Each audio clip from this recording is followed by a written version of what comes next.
ਬਾਣੀ ਦੀ ਸਰਵਣ ਕਰ ਰਹੇ ਹਾਂ। ਅੱਜ ਸਤਿਗੁਰੂ ਸੱਚੇ ਪਾਤਸ਼ਾਹ ਜੀ ਆਪਾਂ ਨੂੰ ਸਮਝਾਉਣਾ ਕਰਦੇ ਹਨ। ਸਾਹਿਬ ਜੀ ਦਾ ਫਰਮਾਨ ਹੈ, ਪਾਰ ਬ੍ਰਹਮ ਪੂਰਨ ਪਰਮੇਸ਼ਰ, ਮਨ ਤਾਂ ਕੀ ਓਟ ਗਹੀ ਜੇਰੇ, ਜਿਨ ਧਾਰੇ ਬ੍ਰਹਮੰਡ ਖੰਡ, ਹਰ ਤਾ ਕੋ ਨਾਮ ਜਪੀ ਜੈ ਰੇ।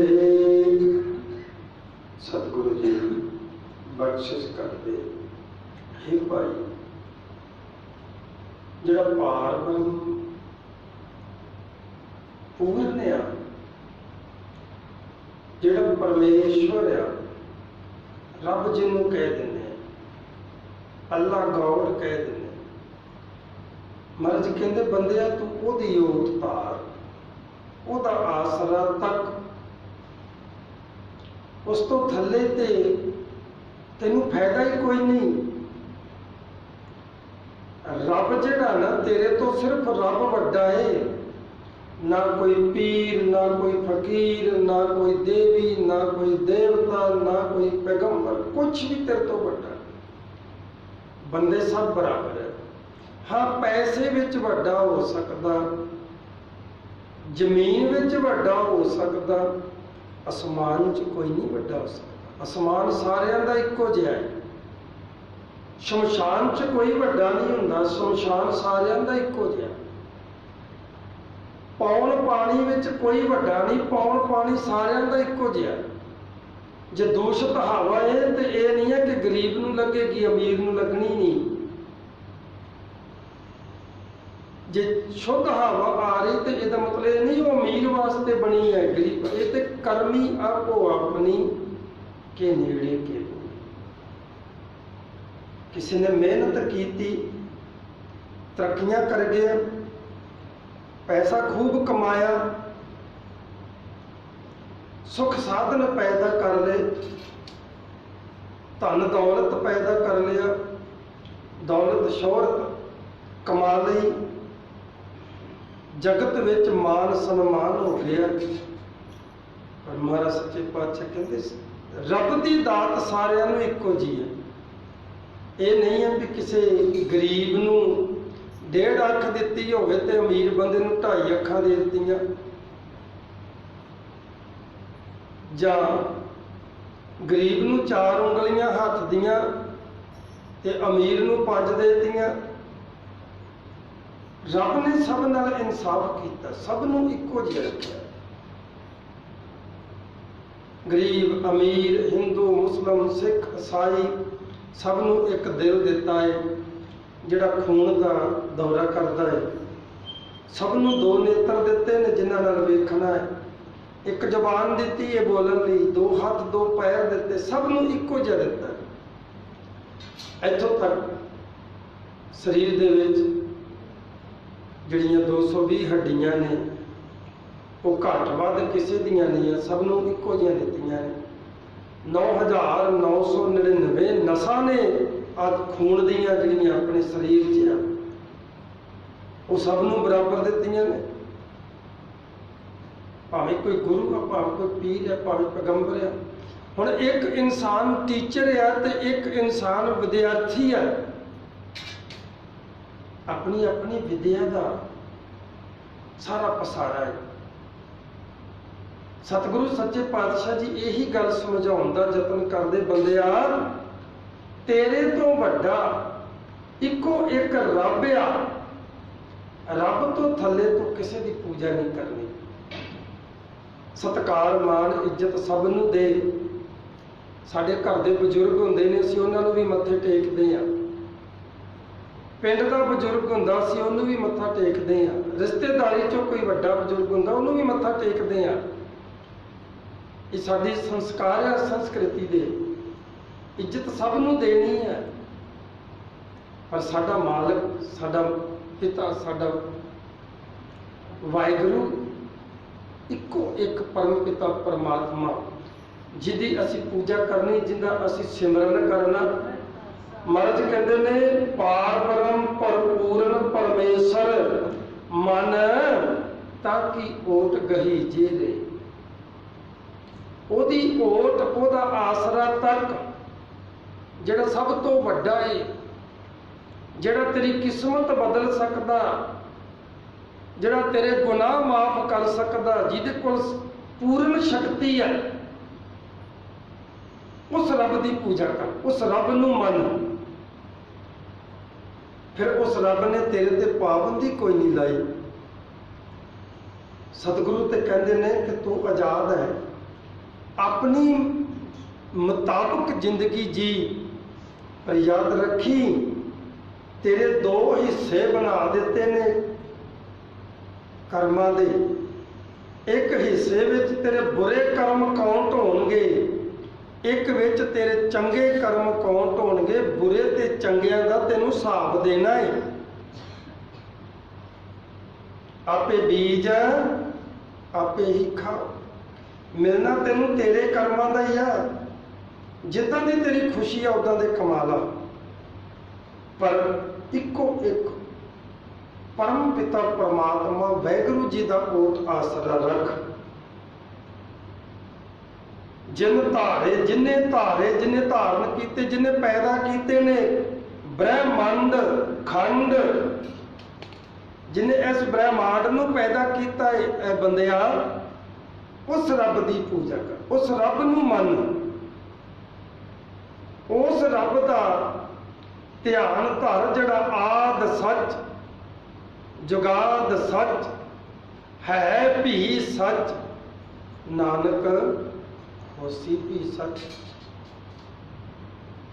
ਉਸ ਰੱਬ ਦਾ ਭੈ ਮਨ ਜਿਹੜਾ ਜਲ ਤੇ ਥਲ ਕਰ, ਥਲ ਤੇ ਕੂਆਂ, ਕੂਪ ਤੇ ਮੇਰ ਕਰਾਵੇ, ਧਰਤੀ ਤੇ ਆਕਾਸ਼ ਚੜਾਵੇ, ਚੜੇ ਆਕਾਸ਼ ਗਰਾਵੇ। ਉਸ ਰੱਬ ਦਾ ਭੈ ਮਨ ਜਿਹੜਾ ਨਾਰੀ ਤੇ ਜੋ ਪੁਰਖ ਕਰਾਵੇ, ਪੁਰਖਮ ਤੇ ਜੋ ਨਾਰੀ।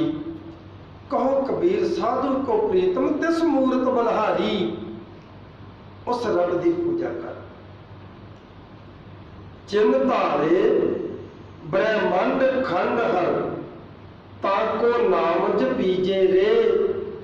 ਇਹ ਆ ਗੁਰੂ ਉਪਦੇਸ਼। ਆਪਾਂ ਗੁਰੂ ਉਪਦੇਸ਼ ਨੂੰ ਮੰਨਣਾ ਤਾਂ ਗੁਰਸਿੱਖ ਹੋ ਸਕਦੇ ਆ। ਗੁਰੂ ਉਪਦੇਸ਼ ਆ ਕਿ ਉਸ ਰੱਬ ਨੂੰ ਮੰਨ। ਮਨ ਕੀ ਮਤ ਤੇ ਆਗੋ ਹਰ ਜਨ, ਹੁਕਮ ਬੂਝ ਸੁਖ ਪਾਈਏ ਰੇ। ਜੋ ਪ੍ਰਭ ਕਰੇ ਸੋਈ ਭਲ ਮਾਨੋ, ਸੁਖ ਦੁਖ ਉਹੀ ਧਿਆਈਏ ਰੇ। ਇਹ ਗੁਰੂ ਕੇ ਸਿੱਖਾ, ਜੇ ਤੈਨੂੰ ਸਿੱਖ ਹੋਣ ਦਾ ਮਾਣ ਆ ਨਾ, ਤਾਂ ਗੁਰੂ ਦੇ ਬਚਨ ਨੂੰ ਸੁਣ ਕੇ ਤੇ ਵਿਚਾਰ ਕੇ ਤੇ ਆਪਣੇ ਪੱਲੇ ਬੰਨ। ਕੀ ਕਹਿ ਰਹੇ ਨੇ ਗੁਰੂ ਸਾਹਿਬ ਜੀ? ਆਪਾਂ ਕੀ ਕੀਤਾ ਹੈ ਗੁਰੂ ਨਾਲ? ਬਸ ਰਮਾਲਿਆਂ ਚ ਵਲੇਟ ਕੇ ਏਸੀ ਲਾ ਦਿੱਤਾ, ਕੂਲਰ ਲਾ ਦਿੱਤਾ, ਹੀਟਰ ਲਾਤਾ ਕੋਲ, ਕੈਮਰੇ ਲਾਤੇ, ਕੋਈ ਇਹਦੀ ਬੇਅਦਬੀ ਨਾ ਕਰ ਜਾਵੇ। ਪਰ ਸਭ ਤੋਂ ਵੱਡੀ ਬੇਅਦਬੀ ਤਾਂ ਅਸੀਂ ਖੁਦ ਕਰਨ ਦਾ ਇਹਦੀ। ਕਦੀ ਖੋਲ ਕੇ ਡਿੱਠਾ ਹੀ ਨਹੀਂ, ਕਦੀ ਗੁਰੂ ਦੇ ਬਚਨ ਨੂੰ ਸੁਣਿਆ ਹੀ ਨਹੀਂ, ਕਦੀ ਗੁਰੂ ਦੀ ਗੱਲ ਨੂੰ ਸੁਣਨ ਵੱਲ ਖਿਆਲ ਵੀ ਨਹੀਂ ਆਇਆ। ਮਹਾਰਾਜ ਸੱਚੇ ਪਾਤਸ਼ਾਹ ਗੁਰੂ ਗੋਬਿੰਦ ਸਿੰਘ ਸਾਹਿਬ ਜੀ ਮਹਾਰਾਜ ਜਦੋਂ ਗੱਦੀ ਗੁਰੂ ਗ੍ਰੰਥ ਸਾਹਿਬ ਜੀ ਨੂੰ ਦੇ ਦਿੱਤੀ ਨਾ, ਭੇਟ ਕਰ ਦਿੱਤੀ, ਸਿੱਖਾਂ ਨੇ ਬੇਨਤੀ ਕੀਤੀ, ਮਹਾਰਾਜ ਜੇ ਤੁਹਾਡੇ ਦਰਸ਼ਨ ਕਰਨੇ ਹੋਣ ਤੇ ਫਿਰ ਕੀ ਕਰੀਏ? ਇਹ ਤੇ ਗ੍ਰੰਥ, ਤੁਹਾਡੇ ਦਰਸ਼ਨ ਕਰਨੇ ਹੋਣ ਤੇ ਫਿਰ ਕੀ ਕਰੀਏ? ਮਹਾਰਾਜ ਸੱਚੇ ਪਾਤਸ਼ਾਹ ਕਹਿੰਦੇ, ਜੇ ਮੇਰੇ ਦਰਸ਼ਨ ਕਰਨੇ ਆ ਨਾ, ਸਾਬਤ ਸੂਰਤ ਦਸਤਾਰ ਸਿਰਾ, ਰਹਿਤ ਬੈਤ ਬਾਣੀ ਬਾਣੇ ਦਾ ਧਾਰਨੀ ਗੁਰਸਿੱਖ ਮਿਲ ਜਾਵੇ। ਜੋ ਦਿਸੇ ਗੁਰਸਿੱਖੜਾ ਤਿਸ ਨਿਵ ਨਿਵ ਲਾਗੂ ਪਾਏ ਜੀ। ਉਹਦੇ ਵਿੱਚੋਂ ਮੇਰੇ ਦਰਸ਼ਨ ਹੋ ਜਾਣਗੇ। ਪਰ ਅੱਜ ਅਸੀਂ ਕਿਸ ਤਰ੍ਹਾਂ ਦਰਸ਼ਨ ਕਰਦੇ ਹਾਂ? ਅਸੀਂ ਰਮਾਲਿਆਂ ਦੇ ਦਰਸ਼ਨ ਕਰਦੇ ਹਾਂ, ਆ ਬਿਲਡਿੰਗ ਦੇ ਦਰਸ਼ਨ ਕਰਦੇ ਹਾਂ। ਗੁਰਸਿੱਖ ਨੂੰ ਤਾਂ ਵੇਖ ਕੇ ਸਾਨੂੰ ਅੱਗ ਲੱਗ ਜਾਂਦੀ ਹੈ, ਇੱਕ ਦੂਜੇ ਨੂੰ ਵੇਖ ਕੇ ਸਾਨੂੰ ਈਰਖਾ ਦੀ ਜਲਨ ਇੱਕਦਮ ਤੂਫਾਨ ਉੱਠ ਪੈਂਦਾ। ਮਹਾਰਾਜ ਸੱਚੇ ਪਾਤਸ਼ਾਹ ਜੀ ਨੇ ਕਿਰਪਾ ਕੀਤੀ, ਕਹਿੰਦੇ ਜੇ ਮੇਰੇ ਦਰਸ਼ਨ ਕਰਨੇ ਆ, ਆਗੇ ਭਾਵਤ ਸਿੰਘ ਜੋ ਆਵੇ, ਵਾਹਿਗੁਰੂ ਕੀ ਫਤਿਹ ਬੁਲਾਵੇ, ਉਹਨੂੰ ਵਾਹਿਗੁਰੂ ਜੀ ਕਾ ਖਾਲਸਾ ਵਾਹਿਗੁਰੂ ਜੀ ਕੀ ਫਤਿਹ ਬੁਲਾ, ਤੈਨੂੰ ਮੇਰੇ ਦਰਸ਼ਨ ਹੋਣਗੇ। ਜਿਹੜਾ ਪਹਿਲਾਂ ਫਤਿਹ ਬੁਲਾਏਗਾ ਉਧਰ ਮੇਰਾ ਮੁਖ ਹੋਏਗਾ, ਤੇ ਜਿਹੜਾ ਬਾਅਦ ਵਿੱਚ ਫਤਿਹ ਬੁਲਾਏਗਾ ਉਧਰ ਮੇਰੀ ਪੇਟ ਹੋਏਗੀ। ਤੇ ਅੱਜ ਅਸੀਂ ਕੀ ਕਰਦੇ? ਅੱਜ ਬੰਦਾ ਥੋੜਾ ਜਿਹਾ ਸੰਪੰਨ ਹੋਵੇ ਜਾਂ ਕੋਈ ਕਥਾਵਾਚਕ ਮੇਰੇ ਵਰਗਾ ਹੋਵੇ, ਗਿਆਨੀ ਧਿਆਨੀ ਹੋਵੇ, ਤੇ ਉਹ ਆਪਦੇ ਘਮੰਡ ਚ ਰਹਿੰਦਾ, ਲੈ ਮੈਨੂੰ ਫਤਿਹ ਬੁਲਾਵੇ, ਮੈਂ ਕਿਉਂ ਫਤਿਹ ਬੁਲਾਵਾਂ ਇਹਨੂੰ, ਇਹ ਬੁਲਾਵੇ ਮੈਨੂੰ ਫਤਿਹ। ਜੇ ਅਮੀਰ ਹੋਵੇ ਤਾਂ ਵੀ ਇਹੋ ਸੋਚ ਹੁੰਦੀ ਹੈ ਕਿ ਇਹ ਮੈਨੂੰ ਫਤਿਹ ਬੁਲਾਵੇ, ਮੈਂ ਇਹਨੂੰ ਕਾਹਦੀ ਫਤਿਹ ਬੁਲਾਵਾਂ। ਪਰ ਗੁਰੂ ਦਾ ਬਚਨ ਸੁਣੀਏ ਤਾਂ ਹੀ ਹੈ ਨਾ। ਫਿਰ ਗੁਰਸਿੱਖਾਂ ਨੇ ਕਿਹਾ, ਮਹਾਰਾਜ ਸੱਚੇ ਪਾਤਸ਼ਾਹ, ਜੇ ਤੁਹਾਡੇ ਬਚਨ ਸੁਣਨੇ ਹੋਣ, ਤੁਹਾਡੇ ਨਾਲ ਗੱਲਾਂ ਕਰਨੀਆਂ ਹੋਣ, ਤੁਹਾਡੇ ਬਚਨ ਸਰਵਣ ਕਰਨੇ ਹੋਣ, ਤੇ ਮਹਾਰਾਜ ਕਹਿੰਦੇ, ਜੋ ਮੋਹੇ ਬਚਨ ਸੁਣਨ ਕਾ ਚਾਓ, ਗ੍ਰੰਥ ਵਿਚਾਰ ਸੁਣੋ ਚਿਤ ਲਾਗ। ਜਿਹਨੂੰ ਮੇਰੇ ਨਾਲ ਗੱਲਾਂ ਕਰਨ ਦਾ, ਮੇਰੇ ਬਚਨ ਸੁਣਨ ਦਾ ਚਾਅ ਹੈ ਨਾ, ਉਹ ਧੰਨ ਗੁਰੂ ਸ੍ਰੀ ਗੁਰੂ ਗ੍ਰੰਥ ਸਾਹਿਬ ਜੀ ਮਹਾਰਾਜ ਦੇ ਬਚਨ ਸੁਣੇ। ਐ ਲੱਗੇਗਾ ਮੈਂ ਗੁਰੂ ਨਾਲ ਗੱਲਾਂ ਕਰਦਾ ਪਿਆ, ਮੈਨੂੰ ਗੁਰੂ ਸਿੱਖਿਆ ਦੇ ਰਿਹਾ ਹੈ। ਤੇ ਗੁਰੂ ਕੀ ਕਹਿ ਰਹੇ ਨੇ? ਸਰਵਣ ਕਰੀਏ। ਮਹਾਰਾਜ ਕਹਿੰਦੇ, ਮਰ ਗਈ ਮਤ ਤਿਆਗੋ ਹਰ ਜਨ।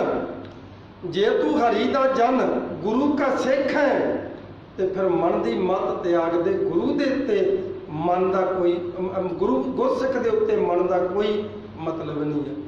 ਕਿਉਂਕਿ ਗੁਰਸਿੱਖ ਬਣਦਾ ਉਦੋਂ ਹੈ ਜਦੋਂ ਸਤਿਗੁਰੂ ਨੂੰ ਸੀਸ ਭੇਟ ਕਰਦਾ ਹੈ। ਜਦੋਂ ਜਿਹੜਾ ਗੁਰੂ ਗ੍ਰੰਥ ਸਾਹਿਬ ਦੇ ਅੱਗੇ ਮੱਥਾ ਟੇਕਣਾ ਹੈ ਨਾ, ਇਹਦਾ ਇਹੀ ਮਤਲਬ ਵੀ ਆਹ ਸਿਰ ਮੇਰਾ ਤੇਰੇ ਚਰਨਾਂ 'ਚ ਆ। ਤੇ ਜਦੋਂ ਗੁਰੂ ਦੇ ਚਰਨਾਂ 'ਚ ਸਿਰ ਰੱਖ ਦਿੱਤਾ ਤੇ ਇਸ ਸਿਰ ਵਿੱਚ ਮੱਤ ਆ, ਤੇ ਫਿਰ ਆਪਣੀ ਮੱਤ ਕਿਸ ਤਰ੍ਹਾਂ ਰਹਿ ਗਈ? ਇਹੀ ਗਿਆਨ ਜਨਕ ਰਾਜੇ ਨੂੰ ਦਿੱਤਾ ਸੀ ਅਸ਼ਟਾਵਕਰ ਨੇ। ਰਾਜੇ ਜਨਕ ਦੇ ਕੋਲ ਇੱਕ ਸਾਧੂ ਆ ਗਿਆ।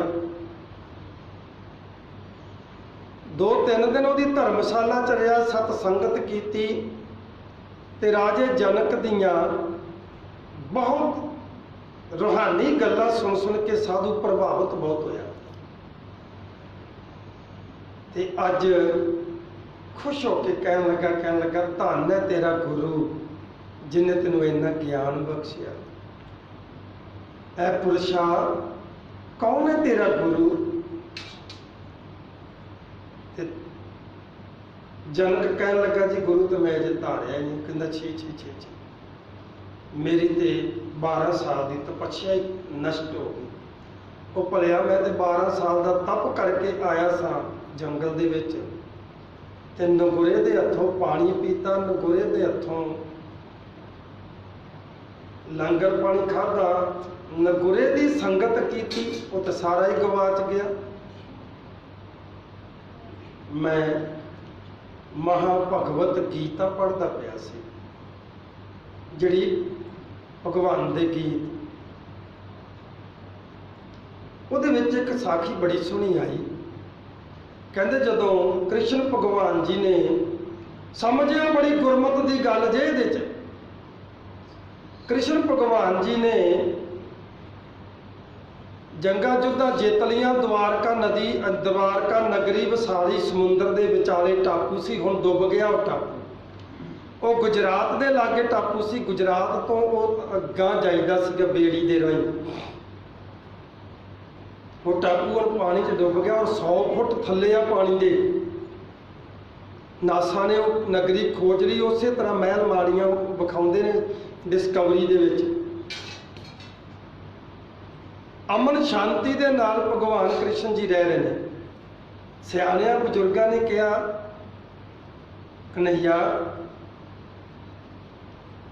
ਜੰਗਾਂ ਜੁੱਧਾਂ ਬੜੀਆਂ ਹੋਈਆਂ, ਯਾਦਵ ਕੌਮ ਦਾ ਨਾਸ ਬੜਾ ਹੋਇਆ, ਵੱਡੇ ਵਡੇਰੇ ਤੇਰੇ ਬੜੇ ਜੰਗਾਂ ਜੁੱਧਾਂ 'ਚ ਮਰੇ ਨੇ, ਉਹਨਾਂ ਦੇ ਕਲਿਆਣ ਵਾਸਤੇ, ਉਹਨਾਂ ਦੀ ਆਤਮਿਕ ਸ਼ਾਂਤੀ ਵਾਸਤੇ ਪੂਜਾ ਪਾਠ ਕਰੀਏ, ਕਥਾ ਕਰਾਈਏ ਵੇਦਾਂ ਦੀ। ਉਹ ਕਹਿਣ ਲੱਗਾ, ਠੀਕ ਹੈ। ਹੁਣ ਵਧੀਆ ਕਥਾਵਾਚਕ ਲੱਭ ਜੇ, ਜਿਹਦੀ ਰਸਨਾ ਵਿੱਚ ਵੀ ਮਿਠਾਸ ਹੋਵੇ, ਜਿਵੇਂ ਭਗਤ ਆਪਣਾ ਸੰਤ ਮਸ਼ਕੀਨ ਜੀ ਸੀ, ਕਿੰਨੀ ਵੀ ਸਖਤ ਤੋਂ ਸਖਤ ਗੱਲ ਕਰਨੀ, ਇੰਨੇ ਪਿਆਰੇ ਲਹਿਜੇ ਨਾਲ, ਰਸਨਾ ਮਿੱਠੀ ਹੋਵੇ ਔਰ ਖੋਜ ਹੋਵੇ, ਗਿਆਨ ਹੋਵੇ। ਉਸ ਵੇਦ ਪਾਠੀ ਦਾ, ਕਥਾਵਾਚਕ ਦਾ ਪਤਾ ਕਰੋ, ਲੱਭੋ। ਲੱਭਦਿਆਂ ਲਭਾਉਂਦਿਆਂ ਗੱਲ ਆ ਗਈ ਨਾਰਦ ਮੁਨੀ ਤੇ, ਵੀ ਨਾਰਦ ਮੁਨੀ ਕਥਾ ਕਰੇਗਾ ਵੇਦਾਂ ਦੀ। ਬੇਨਤੀ ਕੀਤੀ ਨਾਰਦ ਮੁਨੀ ਨੂੰ, ਨਾਰਦ ਮੁਨੀ ਨੇ ਪ੍ਰਵਾਨ ਕਰ ਲਈ ਵੀ ਮੈਨੂੰ ਖੁਸ਼ੀ ਹੋਏਗੀ ਕ੍ਰਿਸ਼ਨ ਦੀ ਨਗਰੀ 'ਚ ਮੈਂ ਦਵਾਰਕਾ 'ਚ ਕਥਾ ਕਰਾਂਗਾ ਵੇਦਾਂ ਦੀ। ਹੁਣ ਦਿਨ ਮੁਕਰਰ ਹੋ ਗਿਆ, ਨਾਰਦ ਮੁਨੀ ਜੀ ਕਥਾ ਕਰਦੇ ਨੇ, ਉਹਨਾਂ ਦੇ ਬੜੀ ਆਓ ਭਗਤ ਕੀਤੀ ਜਾਂਦੀ, ਆਦਰ ਸਤਿਕਾਰ ਮਾਨ ਕੀਤਾ ਜਾਂਦਾ। ਨਾਰਦ ਮੁਨੀ ਜੀ ਨੂੰ ਪ੍ਰਸ਼ਾਦਾ ਛਕਾਇਆ ਜਾਂਦਾ ਤੇ ਬੜੀ ਪ੍ਰੇਮ ਸ਼ਰਧਾ ਉਹਨੂੰ ਵਿਦਾਇਗੀ ਦਿੱਤੀ ਜਾਂਦੀ ਹੈ। ਦੂਰ ਤੱਕ ਭਗਵਾਨ ਕ੍ਰਿਸ਼ਨ ਨੂੰ ਤੋਰਨ ਜਾਂਦੇ ਨੇ, ਬੜਾ ਇੱਜ਼ਤ ਮਾਨ ਮਿਲਿਆ। ਪਰ ਜਦੋਂ ਚਲੇ ਜਾਂਦੇ ਆ ਨਾ ਉਹ ਨਾਰਦ ਜੀ, ਤੇ ਭਗਵਾਨ ਕ੍ਰਿਸ਼ਨ ਕੀ ਕਰਦੇ ਨੇ, ਆਪਣੇ ਭਰਾਵਾਂ ਨੂੰ, ਪੁੱਤਰਾਂ ਨੂੰ, ਪੋਤਰਿਆਂ ਨੂੰ ਕਹਿੰਦੇ ਵੀ ਆ ਜਿਹੜੀ ਸਟੇਜ ਬਣਾਈ ਸੀ ਨਾ ਕ੍ਰਿਸ਼ਨ ਭਗਵਾਨ ਦੀ, ਇਹਨੂੰ ਪੱਟੋ ਤੇ ਨਦੀ 'ਚ ਸਮੁੰਦਰ 'ਚ ਸੁੱਟ ਦਿਓ। ਜਿਹੜੇ ਰਸਤੇ ਥਾਣੀ ਨਾਰਦ ਆਇਆ ਤੇ ਗਿਆ ਨਾ, ਉਹ ਰਸਤਾ ਜਿਹੜਾ ਚੰਗੀ ਤਰ੍ਹਾਂ ਝਾੜੂ ਪੋਚਾ ਕਰਕੇ ਤੇ ਉੱਥੇ ਪਾਣੀ, ਕੱਚੀ ਲੱਸੀ ਦੇ ਛਿੱਟੇ ਮਾਰ ਦਿਓ। ਜਿਹੜੇ ਬਰਤਨਾਂ ਦੇ ਵਿੱਚ ਪਾਣੀ ਦਿੱਤਾ ਹੈ, ਉਸ ਨੂੰ ਪ੍ਰਸ਼ਾਦਾ ਛਕਾਇਆ, ਉਹ ਬਰਤਨ ਵੀ ਭੰਨ ਤੋੜ ਕੇ ਸੁੱਟ ਦਿਓ। ਇਹ ਰੋਜ਼ ਕਿੱਤਾ ਚੱਲਦਾ ਰਿਹਾ। ਚਾਰੇ ਵੇਦਾਂ ਦੀ ਕਥਾ ਹੋ ਗਈ। ਹੁਣ ਭੋਗ ਪਿਆ, ਸਮਾਪਤੀ ਹੋਈ। ਕਿਸੇ ਨੇ ਵਿੱਚੋਂ ਚੁਗਲੀ ਕਰ ਦਿੱਤੀ ਕਿ ਨਾਰਦ ਤੂੰ ਤੇ ਇਹਨਾਂ ਨੂੰ ਕਥਾ ਸੁਣਾ ਰਿਹਾ, ਪਰ ਤੇਰਾ ਤੇ ਨਰਾਦਰ ਬਹੁਤ ਕਰਦੇ ਨੇ, ਤੇਰੀ ਤੇ ਬੇਇੱਜ਼ਤੀ ਬਹੁਤ ਕਰਦੇ ਨੇ। ਕਹਿਣ ਲੱਗਾ ਮੈਂ ਤਾਂ ਨਹੀਂ ਕਦੀ ਦੇਖਿਆ। ਕਹਿਣ ਲੱਗੇ ਤੇਰੇ ਮਗਰੋਂ ਕਰਦੇ ਆ। ਜਿਸ ਜਗ੍ਹਾ ਤੇ ਤੂੰ ਬੈਠਾ ਹੋ ਨਾ, ਉਹਨੂੰ ਭਿੱਠਿਆ ਸਮਝ ਲੈਂਦੇ ਵੀ ਇਹ ਜਗ੍ਹਾ ਭਿੱਠੀ ਗਈ ਆ, ਉਹਨੂੰ ਚੁੱਕ ਕੇ ਨਦੀ 'ਚ ਮਾਰਦੇ, ਸਮੁੰਦਰ 'ਚ। ਜਿਹੜੇ ਰਸਤੇ ਥਾਣੀ ਤੋਂ ਲੰਘਦਾ ਉਹਨੂੰ ਭਿੱਠਿਆ ਸਮਝ ਲੈਂਦੇ ਆ, ਉਹਦੀ ਸ਼ੁੱਧੀਕਰਨ ਕਰਦੇ ਆ, ਉਹਨੂੰ ਪੋਚੇ ਲਾ ਕੇ ਕੱਚੀ ਲੱਸੀ ਦੇ ਛਿੱਟੇ ਮਾਰਦੇ ਆ। ਜਿਹੜੇ ਬਰਤਨਾਂ 'ਚ ਤੈਨੂੰ ਪ੍ਰਸ਼ਾਦਾ ਪਾਣੀ ਛਕਾਉਂਦੇ ਨੇ, ਉਹਨੂੰ ਭੰਨ ਤੋੜ ਕੇ ਸੁੱਟ ਦਿੰਦੇ ਨੇ, ਇਹ ਭਿੱਠੇ ਗਏ ਨੇ, ਹੋਰ ਨਰਾਦਰੀ ਕਿੰਨੀ ਕੁ ਕਰਾਉਣੀ ਆ। ਨਾਰਦ ਕਹਿਣ ਲੱਗਾ ਕੋਈ ਗੱਲ ਨਹੀਂ, ਪਹਿਲੇ ਕਥਾ ਸੰਪੂਰਨ ਕਰਕੇ ਫਿਰ ਗੱਲ ਕਰਾਂਗੇ। ਅੱਜ ਕਥਾ ਸੰਪੂਰਨ ਹੋ ਗਈ ਹੈ। ਭਗਵਾਨ ਸ੍ਰੀ ਕ੍ਰਿਸ਼ਨ ਜੀ ਆਏ, ਬੜੇ ਪਿਆਰ ਦੇ ਨਾਲ ਉਹਨਾਂ ਨੂੰ ਨਮਸਕਾਰ ਕੀਤੀ ਤੇ ਬੇਨਤੀ ਕੀਤੀ, ਨਾਰਦ ਜੀ ਕੀ ਭੇਟਾ ਬਣੀ ਇਸ ਕਥਾ ਦੀ, ਅਸੀਂ ਤੁਹਾਨੂੰ ਦਈਏ, ਜਿਹਨੂੰ ਕਹਿੰਦੇ ਦਕਸ਼ਨਾ, ਕੀ ਦਕਸ਼ਨਾ ਦਈਏ। ਨਾਰਦ ਜੀ ਕਹਿਣ ਲੱਗੇ ਕਨਈਆ ਮੇਰਾ ਇੱਕ ਸ਼ੰਕਾ ਨਿਵਰਤ ਕਰਦੇ, ਬਸ ਇਹੀ ਭੇਟਾ ਹੈ। ਕ੍ਰਿਸ਼ਨ ਜੀ ਕਹਿਣ ਲੱਗੇ ਜੀ ਹੁਕਮ ਕਰੋ। ਕਹਿੰਦਾ ਕਨਈਆ ਮੈਂ ਤੇਰੇ ਪਿੱਤਰਾਂ ਦੇ ਉਧਾਰ ਵਾਸਤੇ 4 ਵੇਦਾਂ ਦੀ ਕਥਾ ਸੁਣਾਈ ਤੇ ਤੂੰ ਮੇਰਾ ਇੰਨਾ ਨਰਾਦਰ ਕੀਤਾ, ਇੰਨੀ ਮੇਰੀ ਤੂੰ ਇਨਸਲਟ ਕੀਤੀ, ਕੀ ਦੁਸ਼ਮਣੀ ਸੀ ਤੇਰੀ ਮੇਰੇ ਨਾਲ, ਮੈਨੂੰ ਇਹ ਦੱਸ ਦੇ। ਤੇ ਕ੍ਰਿਸ਼ਨ ਕਹਿਣ ਲੱਗੇ ਜੀ ਨਹੀਂ ਇਸ ਤਰ੍ਹਾਂ ਨਹੀਂ ਆ ਨਾਰਦ ਜੀ, ਵੇਖੋ ਤੁਹਾਡੀ ਕਿੰਨੀ ਅਦਬ ਸਤਿਕਾਰ ਕਰਦਾ ਮੇਰਾ ਸਾਰਾ ਖਾਨਦਾਨ, ਤੁਹਾਨੂੰ ਮੈਂ ਤੋਰਨ ਵੀ ਜਾਣਾ ਦੂਰ ਤੱਕ, ਮੈਂ ਕਦੋਂ ਤੁਹਾਡੀ ਨਰਾਦਰੀ ਕੀਤੀ ਹੈ। ਕਹਿਣ ਲੱਗੇ ਨਰਾਦਰੀ ਤੂੰ ਕੀਤੀ ਕਿਉਂ ਨਹੀਂ ਗੀ, ਤੂੰ ਜਿਹੜੇ ਤਖਤ ਤੇ ਮੈਂ ਬੈਠ ਕੇ ਥੜੇ ਤੇ ਕਥਾ ਕਰਦਾ ਤੂੰ ਉਹ ਤਖਤ ਪੁੱਟ ਦੇਣਾ ਕਿ ਪਿੱਟਿਆ ਗਿਆ, ਜਿਹੜੇ ਰਸਤੇ ਥਾਣੀ ਮੈਂ ਲੰਘਦਾ ਤੂੰ ਰੋਜ਼ ਉਹਦੀ ਸ਼ੁੱਧੀਕਰਨ ਕਰਾਉਣਾ ਵੀ ਇਹ ਪਿੱਟਿਆ ਗਿਆ, ਜਿਹੜੇ ਬਰਤਨਾਂ 'ਚ ਮੈਂ ਭੋਜਨ ਕਰਦਾ ਤੂੰ ਭੰਨ ਤੋੜ ਕੇ ਉਹ ਵੀ ਸੁੱਟ ਦੇਣਾ ਵੀ ਇਹ ਪਿੱਟੇ ਗਏ। ਇਹ ਨਰਾਦਰੀ ਨਹੀਂ ਤੇ ਹੋਰ ਕੀ ਆ। ਕਹਿਣ ਲੱਗਾ ਜੀ ਇਹ ਨਰਾਦਰੀ ਨਹੀਂ। ਕਹਿੰਦਾ ਕੀ ਆ ਫਿਰ। ਕਹਿੰਦਾ ਜੀ ਇਹਦਾ ਕੁਝ ਹੋਰ ਰਾਜ ਆ। ਕੀ ਰਾਜ ਆ ਕਹਿਣ ਲੱਗੇ ਇਹਦਾ। ਕਹਿੰਦਾ ਨਾਰਦ ਜੀ ਤੁਸੀਂ ਵਿਦਵਾਨ ਜੇ, ਵੇਦ ਪਾਠੀ ਅੱਛੇ ਜੇ, ਤੁਹਾਨੂੰ ਅਰਥਾਂ ਦਾ ਗਿਆਨ ਅੱਛਾ ਏ, ਪਰ ਤੁਸੀਂ ਨਗੁਰੇ ਜੇ, ਗੁਰੂ ਨਹੀਂ ਧਾਰਨ ਕੀਤਾ ਤੁਸੀਂ। ਇਸ ਲਈ ਮੈਂ ਨਹੀਂ ਚਾਹੁੰਦਾ ਕਿ ਇਸ ਕਿਸੇ ਵੀ ਨਗੁਰੇ ਦਾ ਮੇਰੀ ਨਗਰੀ ਦੇ ਵਿੱਚ ਕੋਈ ਪ੍ਰਭਾਵ ਰਹਿ ਜੇ, ਇਸ ਲਈ ਤੁਹਾਡਾ ਸਾਰਾ ਕੁਝ ਸਮੁੰਦਰ 'ਚ ਸੁੱਟ ਦਿੱਤਾ। ਤੁਸੀਂ ਨਗੁਰੇ ਜੇ, ਤੁਹਾਡਾ ਕੋਈ ਗੁਰੂ ਨਹੀਂ ਹੈਗਾ।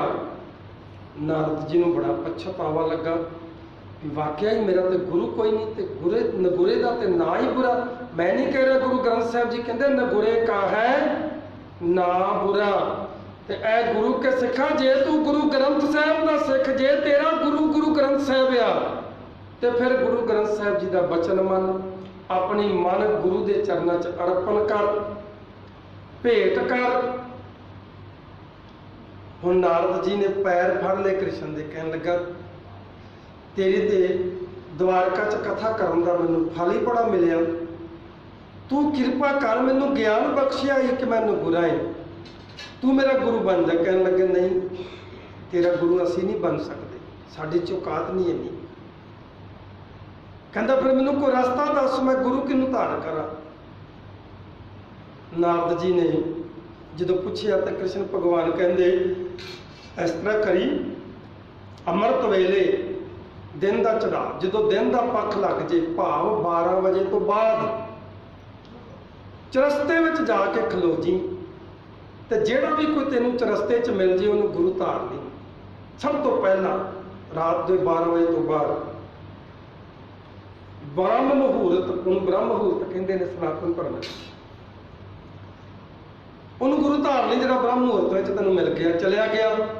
ਹੁਣ ਰਾਤ ਨੂੰ ਨਾ 12, 11 ਵਜੇ ਮੱਛੀਆਂ ਉੱਪਰ ਆ ਜਾਂਦੀਆਂ ਸਮੁੰਦਰ ਦੇ ਉੱਤੇ,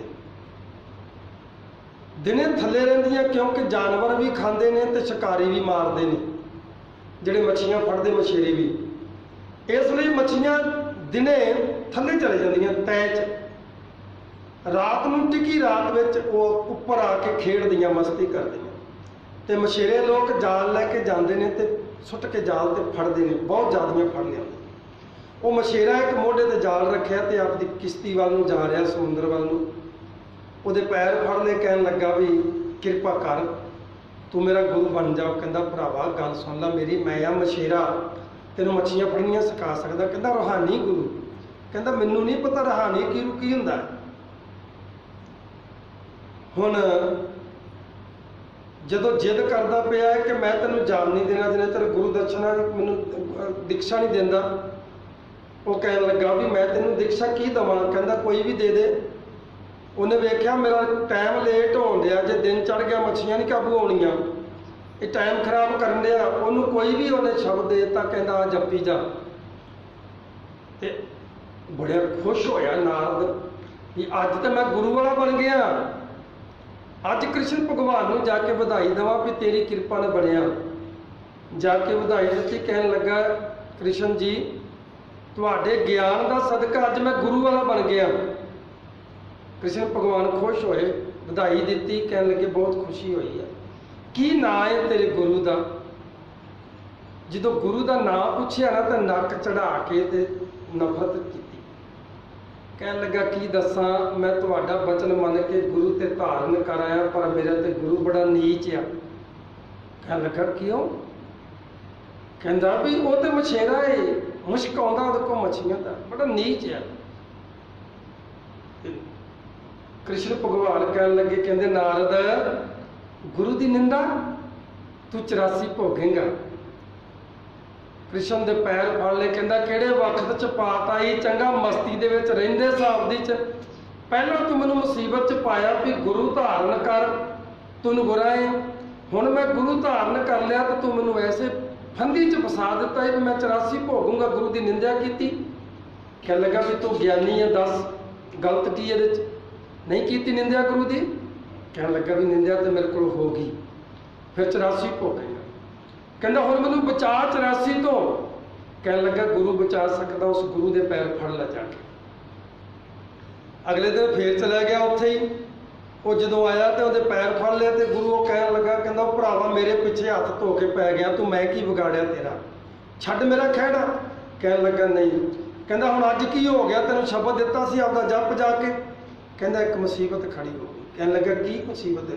ਕਹਿੰਦਾ ਮੈਂ ਤੁਹਾਡੀ ਨਿੰਦਾ ਕਰ ਬੈਠਾ ਕ੍ਰਿਸ਼ਨ ਭਗਵਾਨ ਦੇ ਕੋਲ, ਤੇ ਉਹਨਾਂ ਨੇ ਬਚਨ ਕਰ ਦਿੱਤਾ ਕਿ ਤੂੰ 84 ਭੋਗੇਂਗਾ, ਤੇ ਮੈਂ 84 ਤੋਂ ਬਚਣ ਵਾਸਤੇ ਉਹਨਾਂ ਦੇ ਕੋਲੋਂ ਗਿਆਨ ਮੰਗਿਆ, ਤੇ ਉਹ ਕਹਿੰਦੇ ਵੀ ਉਹ ਗੁਰੂ ਹੀ ਬਚਾਏਗਾ 84 ਤੋਂ। ਉਸ ਗੁਰੂ ਕੋਲ ਹੀ ਜਾ। ਹੁਣ ਤੁਸੀਂ ਮੈਨੂੰ 84 ਤੋਂ ਬਚਣ ਦਾ ਕੋਈ ਤਰੀਕਾ ਦੱਸੋ। ਗੁਰੂ ਨੇ ਖੜਾ ਛਡਾਇਆ, ਕਹਿਣ ਲੱਗਾ ਕਿ ਕੱਪੜੇ ਦੇ ਉੱਤੇ ਨਾ ਕੱਪੜੇ ਦਾ ਥਾਨ ਲੈ ਜਾ ਤੇ ਕ੍ਰਿਸ਼ਨ ਨੂੰ ਕਹੇ ਇੱਥੇ 84 ਵਾਅਦੇ ਕਿੱਦਾਂ ਦੀ ਹੁੰਦੀ, 84 ਦੀ ਡਰਾਅ ਕਰ ਦੇ, ਤਸਵੀਰ ਬਣਾ ਦੇ 84 ਦੀ। ਉਹ ਤਸਵੀਰ ਬਣਾ ਦੂਗਾ ਤੇ ਜ਼ਮੀਨ ਤੇ ਉਹ ਕੱਪੜਾ ਵਿਛਾ ਕੇ ਤੇ ਉੱਤੇ ਲੇਟੀ ਜਾਵੀਂ। ਜਦੋਂ ਪੁੱਛੇਗਾ ਕੀ ਕਰਦਾ, ਉਦੋਂ ਕਵੀ 84 ਭੋਗਦਾ। ਜਿੰਨਾ ਚਿਰ ਕ੍ਰਿਸ਼ਨ ਇਹ ਨਾ ਕਵੇ ਵੀ ਉੱਠ ਖਲੋ ਤੂੰ 84 ਭੋਗ ਚੁੱਕਾ ਏ, ਉਹਨਾਂ ਚਿਰ ਲੇਟੀ ਜਾਵੀਂ। ਇੱਦਾਂ ਹੀ ਕੀਤਾ। ਗੁਰੂ ਗਿਆਨ ਦਾ ਨਾਂ ਹੈ। ਗਿਆਨੀ ਬੰਦਾ ਭਾਵ ਜਿਹਨੂੰ ਗਿਆਨ ਆ, ਉਹ ਵੱਡੀ ਤੋਂ ਵੱਡੀ ਮੁਸੀਬਤ ਵਿੱਚ ਫਸਿਆ ਨਿਕਲ ਜਾਂਦਾ। ਜਿਹਨੂੰ ਤੈਰਨਾ ਆਉਂਦਾ, ਜਿੰਨਾ ਮਰਜ਼ੀ ਹੜ੍ਹ ਆ ਜਾਏ ਉਹ ਤੈਰ ਤੁਰ ਕੇ ਹੱਥ ਪੱਲਾ ਮਾਰ ਕੇ ਕਿਤੇ ਨਾ ਕਿਤੇ ਕਿਨਾਰੇ ਲੱਗ ਹੀ ਜਾਂਦਾ। ਤੇ ਜਿਹਨੂੰ ਤੈਰਨਾ ਨਹੀਂ ਆਉਂਦਾ ਪਿੰਡ ਦੇ ਛੱਪੜ 'ਚ ਡੁੱਬ ਜਾਂਦਾ। ਗਿਆਨ ਬਹੁਤ ਜ਼ਰੂਰੀ ਆ। ਗੁਰੂ ਕੀ ਗਿਆਨ ਬਖਸ਼ਦਾ। ਮਹਾਰਾਜ ਕਹਿੰਦੇ ਨੇ ਐ ਮੇਰੇ ਮਨਾ ਮਨ ਦੀ ਮਤ ਤਿਆਗ ਦੇ, ਹਰ ਜਨ ਹੁਕਮ ਬੂਝ ਸੁਖ ਪਾਈਏ ਰੇ। ਗੁਰੂ ਦਾ ਹੁਕਮ ਬੁੱਝ ਕੇ ਸੁਖੀ ਖੁਸ਼ੀ ਮਿਲਦੀ ਹੈ। ਜੋ ਪ੍ਰਭ ਕਰੇ ਸੋਈ ਭਲ ਮਾਨੋ। ਗੁਰੂ ਦਾ ਹੁਕਮ ਕੀ ਹੈ ਕਿ ਜੋ ਰੱਬ ਕਰਦਾ ਉਹਨੂੰ ਸੱਤ ਕਰਕੇ ਮੰਨ ਲਾ। ਮੰਨਣ ਤੋਂ ਬਗੈਰ ਤੇਰੇ ਕੋਲ ਹੋਰ ਕੋਈ ਦੂਜਾ ਆਪਸ਼ਨ ਵੀ ਨਹੀਂ ਹੈਗਾ, ਪਰ ਤੂੰ ਮੰਨਦਾ ਨਹੀਂ ਹੈ। ਬੱਧਾ ਚੱਟੀ ਜੋ ਭਰੇ, ਨਾ ਗੁਣ ਨਾ ਉਪਕਾਰ, ਗੁਰਬਾਣੀ ਕਹਿੰਦੀ ਹੈ। ਤੂੰ ਬੱਧੋ ਚੁੱਟੀ ਕਰਦਾ ਤੇ ਬੱਧੋ ਚੁੱਟੀ ਵਿੱਚ ਤੇਰਾ ਨਾ ਗੁਣ ਵਿੱਚ ਆਉਂਦਾ ਨਾ ਪਰਉਪਕਾਰ ਚ ਆਉਂਦਾ। ਸੱਤ ਸੱਤ ਕਰਕੇ ਗੁਰੂ ਦਾ ਹੁਕਮ ਮੰਨ ਲਾ। ਬਸ ਸੁੱਖ ਦੁੱਖ ਉਹੀ ਧਿਆਈਏ ਰਹਿ। ਦੁਖੀ ਹੋਵੇ ਤਾਂ ਵੀ ਇਹਦੇ ਦਰ ਤੇ, ਸੁਖੀ ਹੋਵੇ ਤਾਂ ਵੀ ਵਾਹੋ ਵਾਹੋ ਬਾਣੀ ਨਿਰੰਕਾਰ ਦੇ ਦਰ ਤੇ। ਤੇਰੇ ਵਾਸਤੇ ਦੂਜੇ ਦਰ ਤੇ ਝੁਕਣਾ ਪਾਪ ਆ। ਤੇ ਅੱਜ ਸਿੱਖ ਦੀ ਦੁਰਦਸ਼ਾ ਕਿਉਂ ਹੋ ਰਹੀ ਹੈ? ਮਹਾਂਪਾਪ ਤੇ ਕਰ ਰਿਹਾ ਏ, ਇਸ ਕਰਕੇ ਦੁਰਦਸ਼ਾ ਹੋ ਰਹੀ। ਮਰਦ ਕਹਿੰਦੇ ਨੇ ਕੋਟ ਪਤਤ ਉਧਾਰੇ ਖਿਲਮੇ, ਕਰਤੇ ਬਾਰ ਨ ਲਾਗੇ ਰੇ। ਦੀਨ ਦਰਦ ਦੁਖ ਭੰਜਨ ਸੁਆਮੀ, ਜਿਸ ਭਾਵੇ ਤਿਸੇ ਨਵਾਜੇ ਰੇ। ਕਰੋੜਾਂ ਜਨਮਾਂ ਦੇ ਕੀਤੇ ਹੋਏ ਪਾਪ ਇੱਕ ਖਿਲ ਵਿੱਚ ਉਹ ਉਧਾਰ ਕਰ ਦਿੰਦਾ। ਇੱਕ ਖਿਲ ਵਿੱਚ ਗੁਰੂ ਦੀ ਇਹ ਕਿਰਪਾ ਹੈ। ਉਹਨੂੰ ਤੇਰਾ ਪਾਰ ਉਤਾਰਾ ਕਰਨ ਲੱਗਿਆ ਦੇਰ ਨਹੀਂ ਲੱਗਦੀ। ਕਰਤੇ ਬਾਰ ਨਾ ਲਾਗੇ ਰੇ।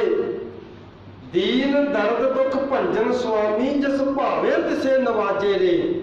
ਜਿਹਦੀ ਉਹਦੀ ਰਹਿਮਤ ਤੇ ਨਜ਼ਰ ਹੋ ਜਾਂਦੀ ਹੈ ਉਹਨੂੰ ਪਾਰ ਲੰਘਾ ਦਿੰਦਾ। ਜਿਸ ਭਾਵੇ, ਜਿਹਨੂੰ ਭਾ ਜਾਂਦਾ ਹੈ। ਇਹਦਾ ਮਤਲਬ ਇਹੀ ਹੋਇਆ ਵੀ ਅਸੀਂ ਉਹਦੀ ਕਿਰਪਾ ਦੇ ਪਾਤਰ ਬਣਨਾ ਹੈ। ਕਿਰਪਾ ਦੇ ਪਾਤਰ ਕਦੋਂ ਬਣਾਂਗੇ? ਜਦੋਂ ਉਹਦਾ ਹੁਕਮ ਮੰਨਾਂਗੇ। ਜਿਹੜਾ ਗੁਲਾਮ ਆਪਣੇ ਮਾਲਕ ਦਾ ਹੁਕਮ ਮੰਨਦਾ ਰਿਹਾ ਨਾ, ਹਿਸਟਰੀ ਪੜ੍ਹ ਕੇ ਵੇਖ ਲਓ, ਬਾਦਸ਼ਾਹ ਬਣਦਾ ਰਿਹਾ। ਹਿਸਟਰੀ ਪੜ੍ਹ ਕੇ ਵੇਖ ਲਓ, ਭਾਵੇਂ ਰਾਜਨੀਤੀ ਵਿੱਚ ਲੈ ਲਓ, ਭਾਵੇਂ ਧਰਮ ਨੀਤੀ 'ਚ ਲੈ ਲਓ। ਗੁਰੂ ਅੰਗਦ ਦੇਵ ਜੀ ਨੇ ਹੁਕਮ ਮੰਨਿਆ ਤੇ ਗੁਰੂ ਬਣ ਗਿਆ। ਅਲਾਹੁਦੀਨ ਖਿਲਜੀ ਨੇ ਹੁਕਮ ਮੰਨਿਆ ਤੇ ਗੁਲਾਮ ਸੀ, ਬਾਦਸ਼ਾਹ ਬਣ ਗਿਆ। ਅਹਿਮਦ ਸ਼ਾਹ ਅਬਦਾਲੀ ਗੁਲਾਮ ਸੀ, ਹੁਕਮ ਮੰਨਿਆ ਤੇ ਬਾਦਸ਼ਾਹ ਬਣ ਗਿਆ। ਜਿਹੜਾ ਹੁਕਮ ਮੰਨਦਾ ਉਹਦੇ ਤੇ ਕਿਰਪਾ ਹੋ ਜਾਂਦੀ ਹੈ। ਸਭ ਕੋ ਮਾਤ ਪਿਤਾ ਪ੍ਰਤਪਾਲਕ, ਜੀ ਪ੍ਰਾਨ ਸੁਖ ਸਾਗਰ ਰੇ। ਦੇਂਦੇ ਤੋਟ ਨਾਹੀ ਤਿਸ ਕਰਤੇ, ਪੂਰ ਰਹਿਓ ਰਤਨਾਗਰ ਰੇ। ਸਾਰਿਆਂ ਦੀ ਪ੍ਰਤਪਾਲਨਾ ਕਰਨ ਵਾਲਾ ਉਹ ਪਰਮ ਪਿਤਾ ਪਰਮਾਤਮਾ। ਉਹ ਸੈਲ ਪੱਥਰ ਮੇਂ ਜੰਤ ਪਾਏ, ਤਾਂ ਕਾ ਰਿਜ਼ਕ ਆਗੇ ਕਰਤ ਰਹੇ। ਉਹ ਸਾਰਿਆਂ ਦੀ ਪ੍ਰਤਪਾਲਨਾ ਕਰਨ ਵਾਲਾ। ਇਹ ਜੀਵ ਆਤਮਾ, ਇਹਦੇ ਪ੍ਰਾਣਾਂ ਦੀ ਰੱਖਿਆ ਵੀ ਉਹੀ ਕਰਦਾ ਹੈ। ਜੀ ਪ੍ਰਾਨ ਸੁਖ ਸਾਗਰ ਰੇ। ਦੇਂਦੇ ਤੋਟ ਨਾਹੀ ਤਿਸ ਕਰਤੇ। ਰੋਜ਼ ਪੜ੍ਹਦੇ ਆ ਨਿਤਨੇਮ ਦੀ ਬਾਣੀ। ਦੇਂਦਾ ਦੇ, ਲੈਂਦੇ ਥੱਕ ਪਾਏ। ਜੁਗਾ ਜੁਗੰਤਰ, ਖੇਡ ਜੁਗਾ ਜੁਗਾ ਤੋਂ ਚੱਲੀ ਆਉਂਦੀ ਹੈ। ਬੰਦਾ ਲੈਂਦਾ ਲੈਂਦਾ ਬਚਪਨ ਤੋਂ ਬੁੱਢਾ ਹੋ ਕੇ ਥੱਕ ਜਾਂਦਾ, ਮਰ ਜਾਂਦਾ, ਖੱਪ ਜਾਂਦਾ। ਦਾਤਾ ਬਦਲਿਆ ਕਦੀ? ਦਾਤਾ ਜੁਗਾ ਜੁਗਾ ਤੋਂ ਦੇਣ ਵਾਲਾ। ਮਹਾਰਾਜ ਕਹਿੰਦੇ ਦੇਂਦੇ ਤੋਟ ਨਾਹੀ ਤਿਸ ਕਰਤੇ। ਉਸ ਕਰਤੇ ਦੇ ਘਰ ਵਿੱਚ ਕੀ ਨਹੀਂ ਹੈ? ਸਾਚੇ ਸਾਹਿਬਾ ਕਿਆ ਨਾਹੀ ਘਰ ਤੇਰੇ, ਕਰਤੇ ਬਾਰ ਨਾ ਲਾਗੇ ਰੇ। ਉਹਨੂੰ ਦੇਣ ਲੱਗੇ ਟਾਈਮ ਥੋੜੀ ਰੱਖਦਾ। ਉਹ ਜਦੋਂ ਚਾਹੇ ਉਦੋਂ ਦੇ ਸਕਦਾ। ਪੂਰ ਰਹੇ ਉਹ ਰਤਨਾਗਰ ਰੇ, ਉਹਦੇ ਰਤਨਾਂ ਦੇ ਪੂਰੇ ਭੰਡਾਰੇ ਭਰੇ ਪਏ ਨੇ ਜਿਹੜੇ ਅੱਜ ਤੱਕ ਖਤਮ ਨਹੀਂ ਹੋਏ। ਉਹਦੀਆਂ ਦਾਤਾਂ ਨਹੀਂ ਖਤਮ ਹੋਈਆਂ। ਯੁੱਗ ਬੀਤ ਗਏ ਨੇ, ਧਰਤੀ ਚੋਂ ਲੋਹਾ ਕੱਢਦੇ ਆ, ਸੋਨਾ ਕੱਢਦੇ ਆ, ਹੀਰੇ ਮੋਤੀ ਕੱਢਦੇ ਆ ਖੇਤੀ ਦੇ ਫਸਲ ਉਗਾਉਂਦੇ ਆ, ਮੁੱਕ ਗਿਆ ਸਾਰਾ ਕੁਛ। ਤੇ ਦਾਤੇ ਦਾ ਕਿਵੇਂ ਮੁੱਕ ਜੂਗਾ? ਉਹਦੀਆਂ ਦਾਤਾਂ ਚੋਂ ਨਹੀਂ ਮੁੱਕਦਾ। ਇਸ ਕਰਕੇ ਬੰਦਿਆ ਉਸ ਪਰਮਾਤਮਾ ਦਾ ਸੇਵਕ ਬਣ। ਜਾਚਕ ਜਾਚੇ ਨਾਮ ਤੇਰਾ ਸੁਆਮੀ, ਘਟ ਘਟ ਅੰਤਰ ਸੋਈ ਰੇ, ਨਾਨਕ ਦਾਸ ਤਾਂ ਕੀ ਸਰਨਾਈ, ਜਾਤੇ ਬਿਰਥਾ ਨਾ ਕੋਈ ਰੇ। ਜਾਚਕ ਜਾਚੇ ਨਾਮ ਤੇਰਾ ਸੁਆਮੀ, ਉਹਦੇ ਚਰਨਾਂ 'ਚ ਅਰਦਾਸ ਕਰ, ਸ਼ੇਖ ਫਰੀਦ ਦਾ ਖੈਰ ਦੀਜੇ ਬੰਦਗੀ। ਘਟ ਘਟ ਅੰਤਰ ਸੋਈ ਰੇ, ਉਹ ਕਿਸੇ ਪਾਸੇ ਤੈਨੂੰ ਮੂੰਹ ਕਰਨ ਦੀ ਲੋੜ ਨਹੀਂ ਵਿਸ਼ੇਸ਼ ਵੀ ਪੂਰਬ ਵੱਲ ਨੂੰ ਕਰਨਾ ਕਿ ਪੱਛਮ ਵੱਲ ਨੂੰ ਕਰਨਾ। ਜਿੱਧਰ ਨੂੰ ਤੇਰਾ ਮੂੰਹ ਆ ਬਸ ਮੂੰਹ ਦੇ ਵਿੱਚੋਂ ਜ਼ਬਾਨ ਦੇ ਵਿੱਚੋਂ ਵਾਹਿਗੁਰੂ ਵਾਹਿਗੁਰੂ ਤੇ ਕੰਨ ਸੁਣਦੇ ਹੋਣ, ਬਸ ਆ ਹੀ ਨਹੀਂ ਜੀ ਆਉਂਦਾ। ਮਹਾਰਾਜ ਕਹਿੰਦੇ ਨੇ ਨਾਨਕ ਦਾਸ ਤਾਂ ਕੀ ਸਰਨਾਈ, ਜਾਤੇ ਬਿਰਥਾ ਨਾ ਕੋਈ ਦੇ। ਮੈਂ ਉਹਦੀ ਸ਼ਰਨ ਵਿੱਚ ਆ ਜਿਹਦੇ ਤੋਂ ਕੋਈ ਬਿਰਥਾ ਨਹੀਂ ਜਾਂਦਾ, ਜਿਹਦੇ ਚਰਨਾਂ 'ਚ ਕੀਤੀ ਅਰਦਾਸ ਬਿਰਥੀ ਨਹੀਂ ਜਾਂਦੀ। ਮੈਂ ਉਹਦਾ ਸੇਵਕ ਆ। ਭੁੱਲ ਚੁੱਕ ਦੀ ਖਿਮਾ, ਬਲਾਓ ਫਤਿਹ। ਵਾਹਿਗੁਰੂ ਜੀ ਕਾ ਖਾਲਸਾ।